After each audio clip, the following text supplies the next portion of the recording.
What you're looking at is a series of Dota 2 fantasy predictions for TI 2026. These are estimates I've made using over 11,000 pro player games of data. We have the expected fantasy points per game using a typical player of that role, plus the expected points for all 4 games scored. Jackpot is a multiplier for fantasy points based on picking just the best 4 games, and this is based on 2,000 Monte Carlo simulations. So a jackpot of 1.35 means a typical player will give 35% above the expected average in their best 4 games. And ceiling is a measurement of how reliably we can rank players by best in class at this specific stat. That makes it easier to pick the right players if we have this stat on our card. So a ceiling near 1 is very easy to pick, while a ceiling near 0.5 means you just have to guess. You should know that this pick strategy is different than ones you may have seen. This is riskier, and I'm going to explain why I'm proposing a riskier strategy for this year. This year's fantasy contest isn't really a prediction game at all. It's a push your luck game. That's because each of your player groups will only score twice in each period of play, meaning the majority of all games will be discarded regardless of how well your team does.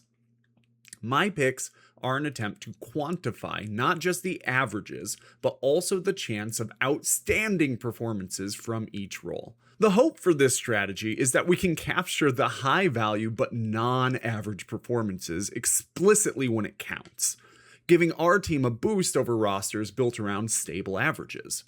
Some of you don't care about the process and you just want database recommendations, so feel free to pause the video here or skip around to the topics that interest you. I always leave time codes in the video description. And if even pausing or skipping around the video is too much for you, I've put a lot of the findings in a blog that you can find in the description. I just ask that if you go to the blog and use it instead of this video as a resource, I understand that that is easier. Just please let this video play in the background or while you do the dishes or something so that YouTube knows that the content of the video was good, even though you wanted to use the blog instead. That way, everybody wins. And hey, while you're here, consider dropping a like and subscribe. That will help others find the channel.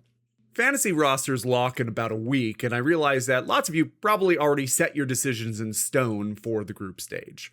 Fortunately, everything we're talking about here will still be valid when you reassess your strategies before the main event. I was not originally going to do content about fantasy. I changed my mind because I think there's some oversights in the guides I've seen online that are worth exploring. My last minute decision to put this video together means I didn't have much time to script, let alone edit. Every year, Dota 2 has the International, which is its own version of the World Cup, where the best professional teams come together to compete for the global championship. For the last 10 years, as that competition has happened, fans are able to play alongside it with Fantasy Dota, where they pick players for their fantasy team and they'll collect points based on a combination of player performance and randomly generated in-game multipliers unique to their specific team. And the rules change a little bit every year. This year, you're going to pick 3 sets of players, supports, cores, and mid. Each set can be from a different team in the International, but they have to match, so your 2 supports must be from the same team.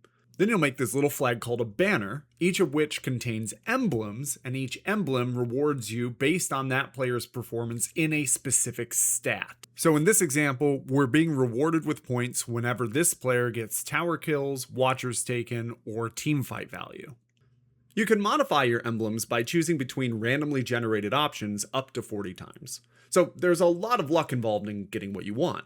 Then each of your sets of players will be graded based on their performance in the international group stage, and they'll collect points based on the multipliers that you've set. I've seen quite a few guides out there that were very thoughtful and I think overall quite good. They were certainly helpful for me understanding the basics of how this game should be played. Particularly, there's a guide from the Redditor Maroom. I'll leave the link in the description. However, all of the guides that I've seen are working based on averages from recent results, in some capacity or another. Occasionally, they'll also include a peak performance number, but neither of these are necessarily a valid approach.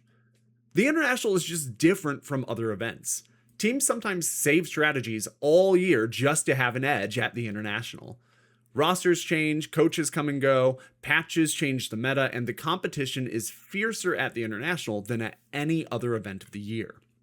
All of this means we can't necessarily just take the results from preceding events and have accurate predictions. Here's an example. In 3 of the last 4 years of the International, games were 5.4% longer than games in other Tier 1 events throughout the year. At TI, every game matters more, and teams are much less likely to forfeit early. The games get played out, and opponents do tend to be much more closely matched than in most other events. And this extension of the game impacts a lot of the payouts in fantasy. Creep score, kills, deaths, wards placed, teamfight participation, smokes all vary quite a lot as games get longer instead of being shortened. This shift doesn't hit all categories equally. If the game gets extended by 1%, the average creep score will go up by 1.25%. But the average GPM will only go up by 0.2%. And this adds prediction error to the means that are estimated through those other guides. And even if you control for the expected game time, the International simply changes how teams play. Over the last 4 years, there's been 25% more smokes at the International than in the run-up games. There's 3.3% higher teamfight participation and 22% fewer courier kills. This generally permeates regardless of the meta, it permeates regardless of which teams are at the event. And hopefully the issue here is obvious. If you're making predictions exclusively off of recent performance, you're probably going to end up somewhat off of your expectation. And that's just only for starters. The main issue is a strategic one. This year, each role will only score its best 2 games from its best 2 series in each period. That means your fantasy draft is going to ignore the wide majority of what each player has actually done, leaving only their best series performances to be graded. Consistency will often be reliable points, but it doesn't necessarily mean that those points can be improved much over the average.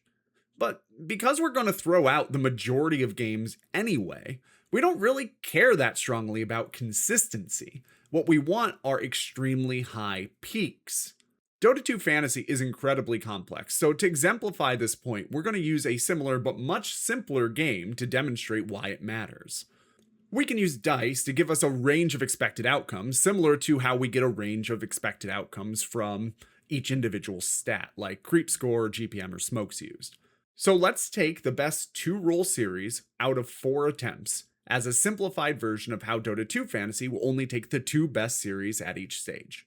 So here are some 6-sided dice. Dice A, 223344, is reliable.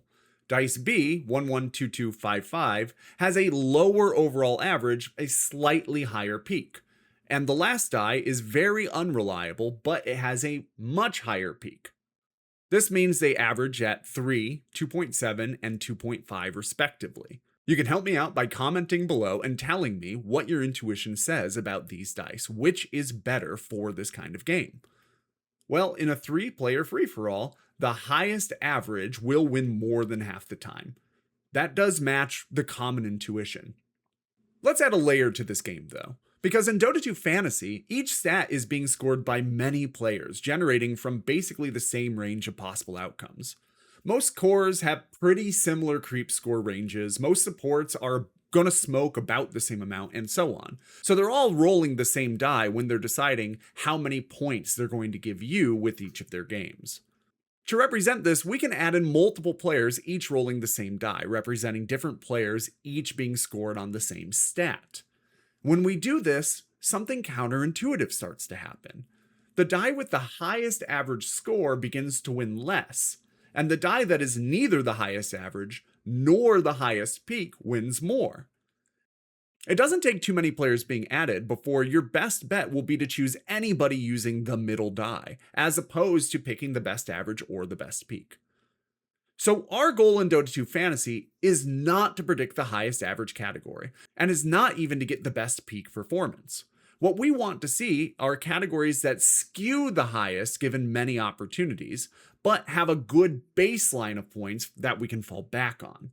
With tens or hundreds of thousands of players putting in fantasy drafts, Getting in the top 10% or the top 5% or better will require above average results, and those will come from getting lucky peaks. Having a really strong but stable average actually can work against us because we don't have the opportunity to pull those big jackpots. At the same time, we want to chase jackpots that correspond with good performances from other stats as well, because it doesn't do us any good to roll a giant number in one of our 3 stats only to have our other 2 stats be terrible and have that game thrown out. Then we've wasted the great performance. The first step here is just checking how predictable each category is, instead of just assuming that flat averages will project onto the international cleanly. So I didn't decide to just look at games from earlier this year. I'm measuring how predictable these stats are in the international by looking back over 4 years of pro play. In that, we're talking about elite pro events that lead into the international each year over the last 4 years. And we'll look at the mathematical relationship between the outcomes before TI and what actually happened at TI. In total, we made 4 prediction models, each using 3 of the 4 years. Then we tested against the holdout year, so the model trained on 2022, 2023, and 2024 was used to make a blind prediction about 2025. And we scored its prediction overall. That way, we're never putting matches that we're going to try and predict into a model, but we still get enough data in order to determine, is this a valid strategy? R squared versus position mean null here just means how much better are our predictions when this TI-based model is compared against using just the current year's games. So the model used to predict 2022 was 32.5% better compared to just using the games leading into TI 2022. Results are weighted exponentially so that the most recent couple months had almost all of the influence. The distant months were mostly in there just to help improve our predictions of hero pools, which will end up mattering later when we talk about team prefixes, which is definitely not this video. Testing on past years, building predictions from previous TIs was more accurate than using non-TI predictions from this same season. What that means is we shouldn't be looking at what happens in the last few months. We should be including what has happened in previous TIs, even though the players are different, even though the patch and the meta are different. After crunching all those numbers, we have an amount we can shift our estimates from the lead up to this year's TI, and that should make us more accurate. At least it would have in the last 4 years. Once again, R squared versus the null is just how much better we can predict variations in a specific stat. A score of over 0.5 is a substantial improvement, whereas a score below 0.2 means those specific stats were already as optimal as we were going to get them. All the unimproved stat categories are basically random events. Who gets the last hit on Roshan, whether you stumble into a first blood, whether you're playing a hero with a stun, stuff like that. Concordance, the second column, is a measurement of how well we are able to rank individual players within the same role for their likelihood of scoring that stat. This will be useful when we go on to choose our players, but I'm not doing that step in this video. Here's our estimates for each stat on average. But we already said averages aren't enough to make good choices here. This process has also helped us identify how likely we are to score a spiky stat in an unusually good game. So I've referred to this throughout this video as hitting a jackpot. Basically, you have an unusual game on 1 or 2 of your players, and that scores you a lot more than usual. For example, Carry on your card has a 0 death game. All of the top fantasy players this year will probably be players who hit several jackpots in games where their averages were also high. Predicting how likely we are to land a jackpot is very important for strategy, and you can see that our error rate in predicting them is much lower than if we had used a model with just recent games.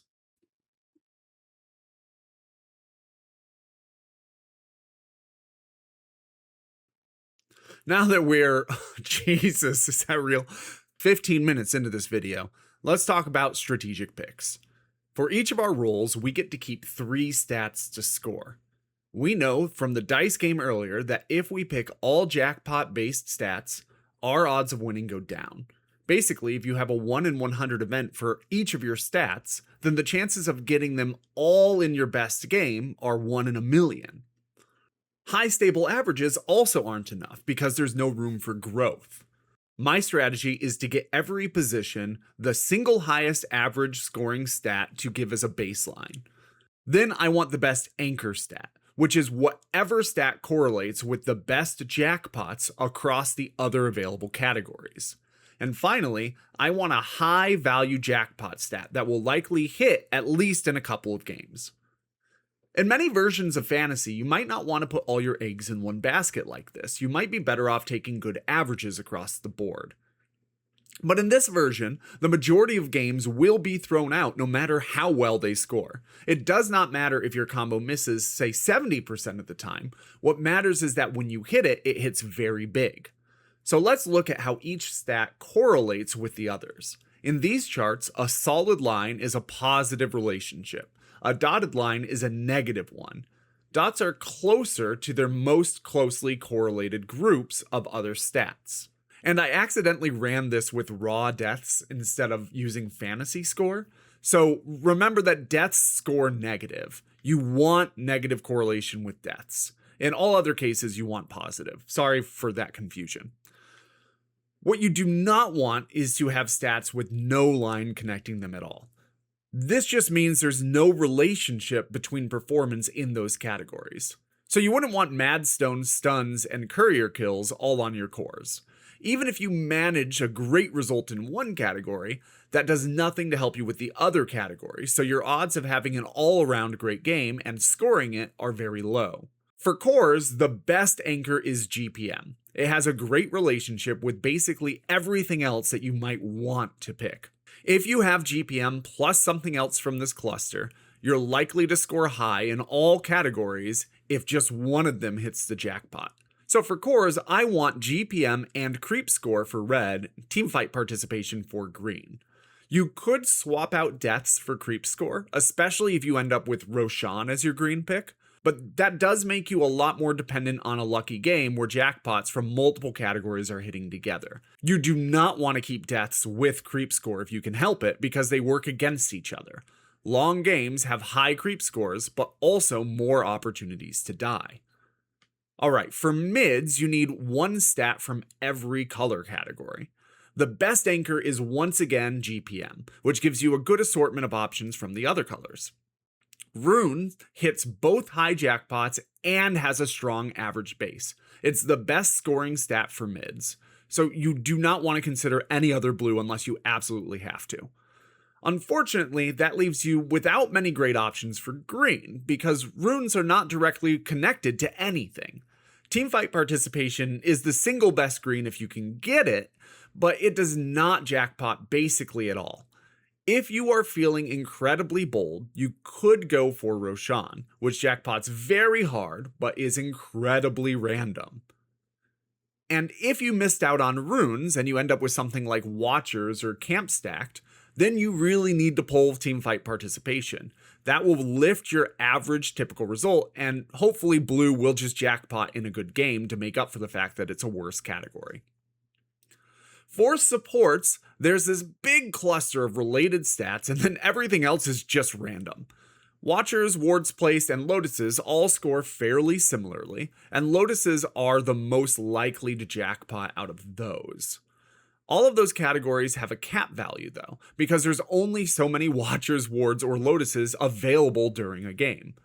The best synergy pick here is stuns. But in this case, teamfight participation is generally so much better than stuns, even when stuns has a high jackpot game. Last hit based categories like Roshan, Tormentor, and First Blood are just incredibly unlikely for supports, so even though their jackpot value is very high, I don't personally recommend them if you don't have to use them. Again, it depends on your risk tolerance. If you want to hold down First Blood instead of doing teamfight participation, the jackpot expected there is larger than even the high value game for teamfight. The problem is that it is complete luck whether you'll get a First Blood at all in a given stage, and if you do, whether it'll even be in a game where your team performs well enough to score.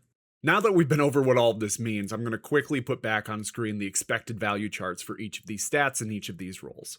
Sorry, this is a quick tangent within a very long tangent, but I don't think Madstone is super well defined in the rules for this event.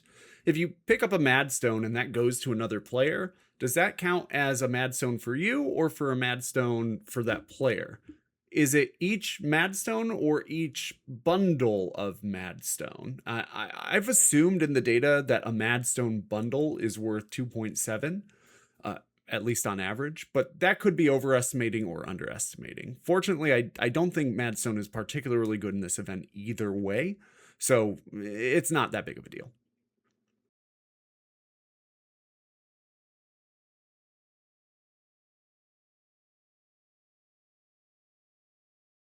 We haven't even talked about tiers or traits yet. Once you have your stats picked, the scoring will be further multiplied by a flat rate, a tier, and a special condition, a trait.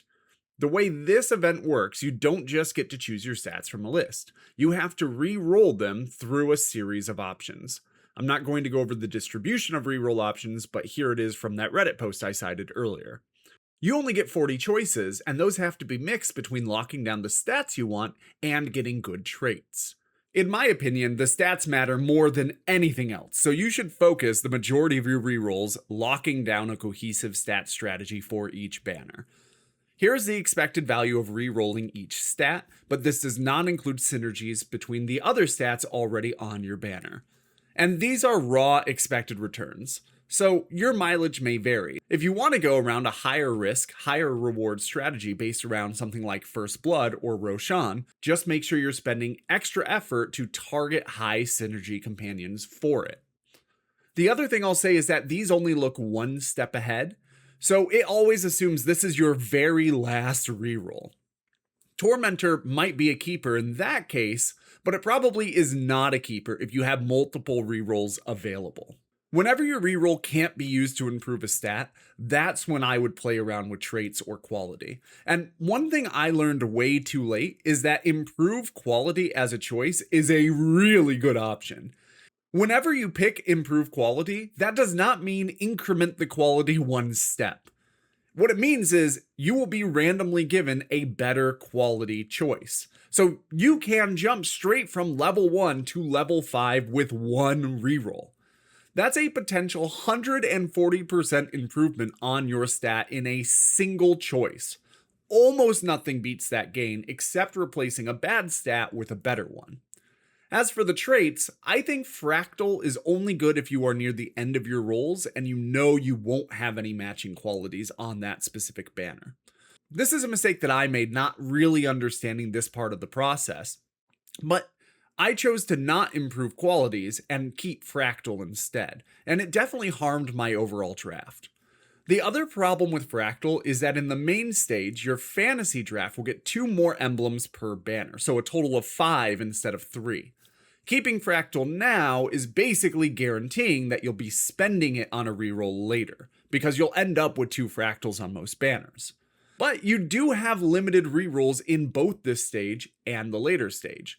So keeping a Fractal on your lower scoring position, probably something like a support, that helps you commit to not spending so many rerolls on upgrading that support, and it'll save you a lot of rerolls to spend on cores and mid instead. Benevolent is up to plus 20% for 2 neighbors if it's in the middle. That's pretty poor returns, but if you landed in the middle, it might be worth keeping. Vampiric is pretty solid if it's at the top of the banner. Having it at the bottom is fine, but know that you'll end up re-rolling it later, because the bottom of the banner today will probably be the middle of the banner when they add more emblems. If you have only 1 unique on the banner, I say keep it. 30% is solid return. Friendly is very valuable, but I would not chase it at this stage. If you end up with 2, I would save them, because the odds of getting another friendly once your banners expand in the main event are really high. I believe getting 50% boosts on at least 3 categories for the main stage should generally outperform having something like 20 to 40% across those categories in both stages. Now, I didn't do prefixes or suffixes or team choice here. If this video does really well, I'll make sure to do that before those lock. If you made it this far into this video, please like and subscribe. It goes a really long way into making sure I'm able to make future videos as well. And If you really like what you see, you can support me on Patreon for as little as 75 cents a week. Speaking of Patreon, let's thank the people who put me here. It's Fam of the Cow supporters Nico, Not Tat Dat, Rose Knight Fleur, Henry Elkington, and friend of the Cow supporters Adriel, Friendly Fire 137, Mikhail B, Svenge, and Anonymous Anna's Hummingbird, and Saint Catfish. Thank you all very much. You really do make these videos possible, along with all of the wonderful supporters scrolling across your screen now. And just to put my money where my mouth is, I am going to post for Patreon supporters my full roster selection process, as well as show what my final roster ended up being.